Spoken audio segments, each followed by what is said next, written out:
Yo, what is going on, guys? It is your boy here. Welcome back to another deck profile on the channel today.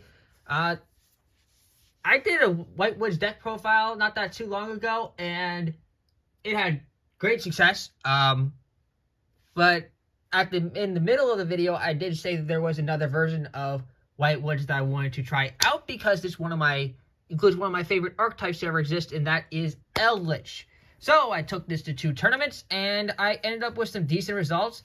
The only thing is that I would mention is that this deck has a really hard time in time matchups because it has like maybe one good card in the side deck to deal with it, and that's about it. Honestly, I probably needed to put another monster in the extra deck to fix that, but now that I know that, yeah, I'm gonna change that for next time. However, I'm going to be trying out some new decks as well because I just got my hands on like some new cards for different decks. So there's a lot of deck profiles coming your way and a lot of testing that I have to do to find the right ratios. So I'm going to showcase you this last version of Whitewoods that I'm going to be posting for a bit. However, I'm still going to be playing this deck on the side in case I need to play it for official tournaments, like major tournaments. This is a 50-card deck, and this is going to be Whitewood Toy Box, which is always associated with Whitewoods in my mind. Centurion, Eldlich is the big update. A lot of this is going to be some repeat of my version from last time. The only difference is probably going to be some of the like tech cards, and obviously there's going to be including the Eldlich engine as well. Obviously, and some of the extra deck parts have changed. So I'm not going to go ahead and explain everyone. I'm just going to every card effect. I'm just going to go ahead and explain to you the ratios and, yeah, what cards are choice. If you guys are going to enjoy this video, leave a like, subscribe, and, yeah, let's get right into the video. So, starting up with the monsters, and this is the Whitewood monsters, by the way, or White Forest. We have 3 copies of Eldlich of the White Forest. This is your main Whitewoods monster, also the most expensive of the Whitewoods monsters, by the way, and it is a mandatory 3 of. That is, this card does everything you need to do to start your Whitewoods engine, as you send a card for your spell trap to cost, and you do the search all in the same effect. So there's no real reason to play any less than this card unless you really don't have any, in which case you're playing this deck suboptimally. Next, we have 1 copy of a Stellar of the White Forest, only 1 copy of a Stellar, as I wanted to have a ratio of 10 for the Whitewood, so I did 4 2s and 4 4s. So I just played the 1 Stellar. And it's also pretty good because you can special summon the Stellar from the deck with one of the new cards that we are playing in our extra deck. Obviously, then for the other 4s, obviously I mentioned we are playing 2 of each. So it's just 2 copies of Rustia, and finally 2 copies of Sylvie. Both of these are absolutely amazing, and they do everything you need to do for the Whitewoods. That's it for the Whitewood monsters. Let's get on to the next monster archetype we have in this deck, and that is Centurion, which is going to be a pretty kind of straight lineup. The only difference might be there's no real difference from any of my other ratios.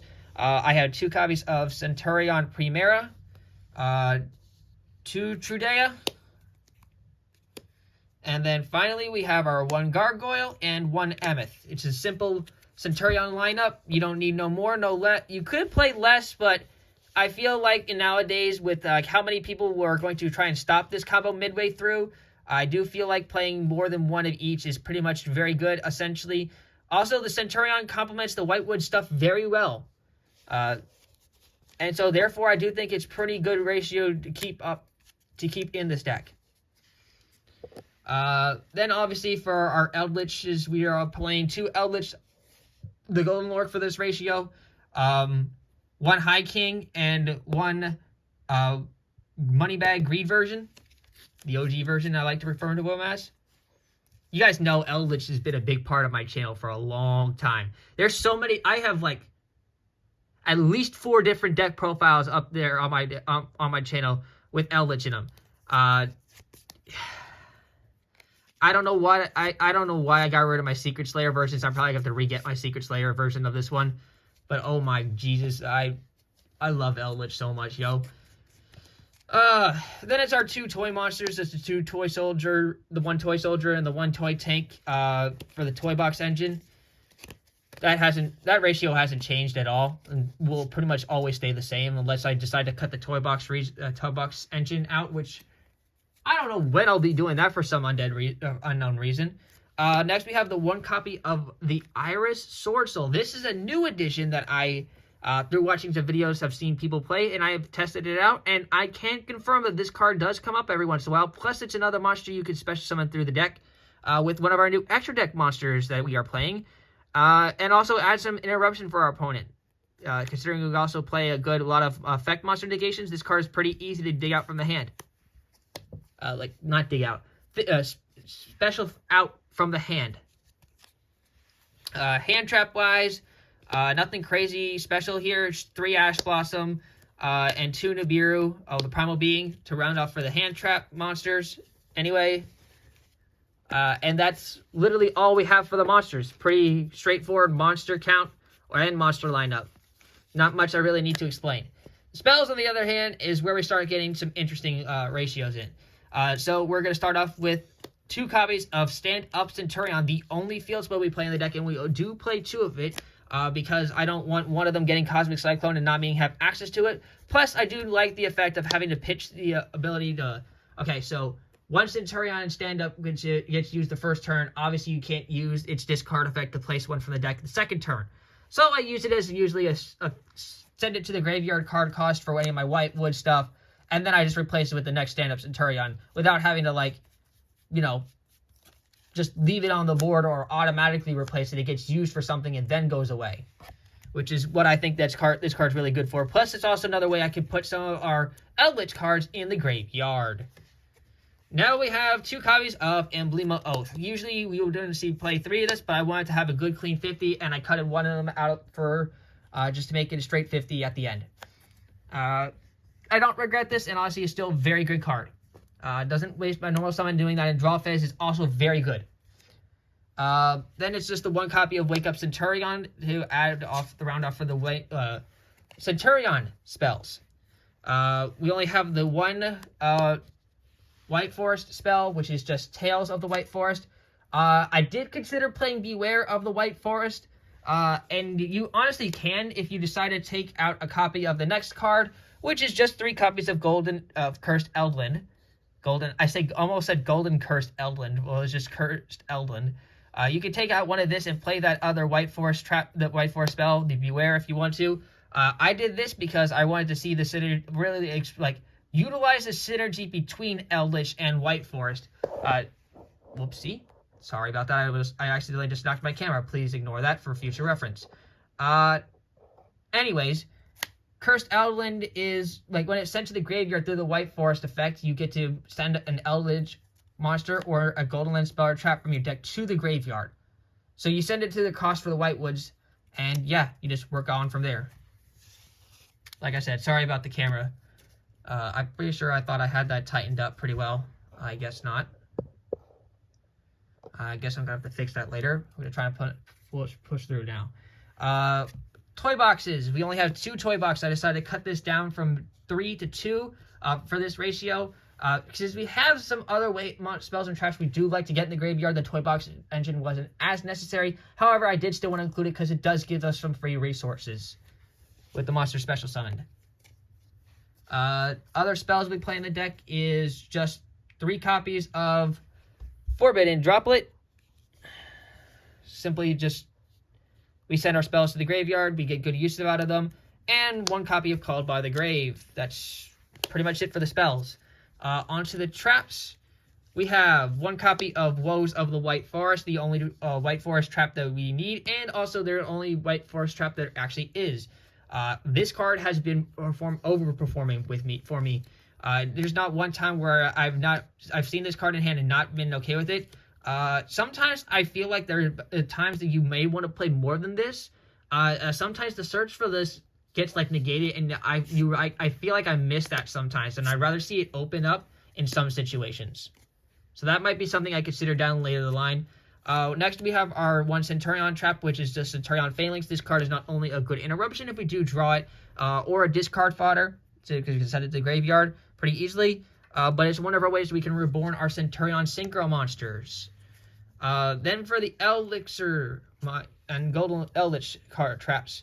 We have our 3 copies of Eldlich of Scarlet Sanguine, and yes, indeed, I did have to dig out and bring out my Secret Slayer versions of this, because you know I always represent my zombie cards, yo. So yeah, 3 Scarlet Sanguine. This is always a 3-up for an Eldlich deck. Yes, you do activate this. You will not be able to special summon monsters except zombie monsters. So this card is either a good thing to do during your opponent's turn or at the end of your turn, just in case. Or you send it to the graveyard and then use its banishment effect. And then for the trap lineup. The trap lineup is different than I want to do it in my other Eldlich deck profiles or in the past. Because this is a different version. It's not a pure zombie deck or not a pure Eldlich deck. So I only opted for 2 copies of Conquistador of the Golden Land and 2 copies of Hakero of the Golden Land. I decided to go down this route, like I said before, because it's not my typical Eldlich deck. So I feel like only having 2 and 2 of each of them was pretty good. Plus, we don't have to rely on banishing Eldlich or the Scarlet Sanguine now to set these guys from the deck, because we do have access to Scylla Hat Rabbit, which does facilitate the requirement to set both either Conquistador or Hakero directly from our deck.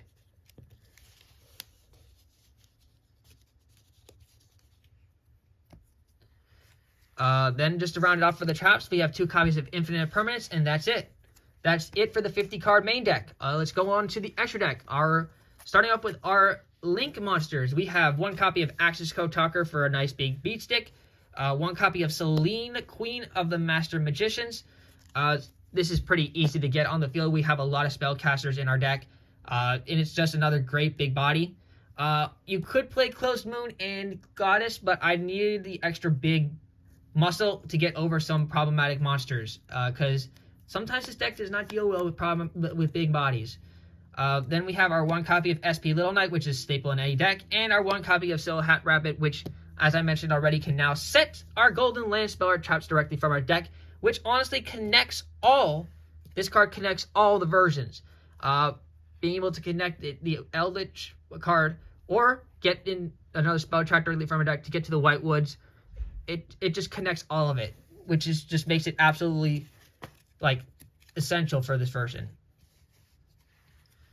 Then we have our Synchro monsters. We have our 1 copy of Centurion Legacia and our 1 copy of Centurion Auxilia. I only played 1 of each because it's a very tight extra deck, and they're both respectively good in their own ways, and I never needed more than 1 of each in this deck.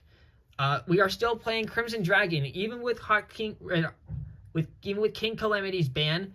I still decided that Crimson Dragon was still a very good card to play, because there are still some good dragons level 12s to play. Like, for example, Cosmic Blazer is a very powerful monster, giving us 3 of the best negates in the game, and also we have removal in the form of Red Supernova Dragon, and I did optimize to play these, and I have made Cosmic Blazer more than Supernova, but Supernova I have made a couple of times, because in some matchups this card is just absolutely goated. Plus, it makes a really big body, because it powers up for every tuner in the graveyard, just like Red Nova Dragon does. And then our special level 12, which is Despian Luluwala. You usually see this card in branded Despia. However, this deck makes it very easily, and it should probably be used in Centurion decks now too, because it just takes a level 4 tuner, and that's really easy to make in Centurion, and its effect also benefits Centurion as well, which is special summoning 1 light spellcaster from your hand or deck whose attack equals its own defense. Primera meets the requirements. Both Eldlich and Stellar meet the requirements. Special summon from the deck through this. So does the Iris Sword Soul. So it's pretty easy to dig out. Then it's just 1 level 10 Chaos Angel because we can make it. There's no real reason not to add it. It's like any of the White Ward level 2s and Trudea, who becomes a level 8. Then we have our White Forest Synchros. We have our Diabelle Queen, Rasilia, and Silvera, which hasn't changed from last time. And then our Xyz monster, which is number 41, Baguska. While I did make this card once or twice in the testings on the original version, I might take this card out for Gaga Cowboy, so I have my issue of time fixed somewhat, which is something I'm going to have to try later on. I'm going to quickly breeze through this extra side deck because I got to get to Emil. 1 copy of Harpy's Feather Duster, and 2 copies of Cosmic Cyclone in our side deck for back row removal and anti like field spell hate. 2 copies of Raigeki for board clear. This probably should have been Dark Hole in case I faced Mimighoul, but I didn't have enough time to quickly think about that, and I just grabbed Raigeki because it was the first card I could find. 2 copies of Evenly Matched for another good array of back row clear. 2 Dark Ruler No More for cards decks up against the Eldlich, not Eldlich, the Yubel matchup. This card is cracked in the Yubel matchup. That and Evenly Matched, that in Forbidden Droplet are cracked in the Yubel matchup. Cracked in the Fiendsmith matchup is our Bestials. We have our Magma Hut, Baldrake, and Druid Worm. You can play a second Druid Worm over Baldrake. However, I decided to do this because Baldrake has synergy because we play a lot of Light and Darks in our deck, which can also add another interruption for our opponent. And lastly, our 3 copies of Ghost Sister and Spooky Dogwood, which is our last time card, and a very good hand trap for this meta. That's it for the deck profile, guys. I know I kind of went through this really quick, but like I said, I gotta get to a meal. So thank you guys for tuning into this deck profile. Leave a like and subscribe, and I'll catch you guys here with a new deck profile shortly. Peace out.